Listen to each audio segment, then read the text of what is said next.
আমাদের এই অনুষ্ঠানটা আজ থেকে 2015 সালে মানে স্টার্টিং হয়েছে। আজকে এই 2025 চলছে, 10 বছর পূর্ণ হলো।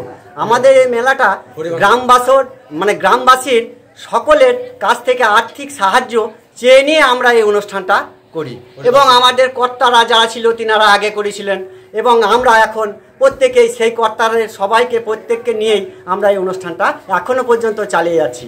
আমাদের সর্বশেষে দধিমঙ্গল হয়, হওয়ার পরে এখানে আমাদের এই অনুষ্ঠানে মহাপ্রসাদ বিতরণ হয়। এই বিতরণে প্রায় 5 থেকে 7 হাজার লোকের আয়োজন হয়। বিগত অন্যান্য গ্রাম থেকে আসা প্রত্যেক শ্রোতাদের বা যারা কীর্তন শ্রবণ করতে আসেন তাদেরকে মানে প্রসাদ সেবা করিয়ে আমরা অনুষ্ঠান আমাদের শেষ করি। আজকে এখানে দুপুরের দিকে কীর্তন শ্রবণ করার জন্য প্রায় 1-1.5 হাজার লোক এসেছিল এবং এখন এই যে মহাপ্রসাদের আয়োজন করা হয়েছে এর জন্য প্রায় 5 থেকে 7 হাজার। বাংলা টুডে নাও।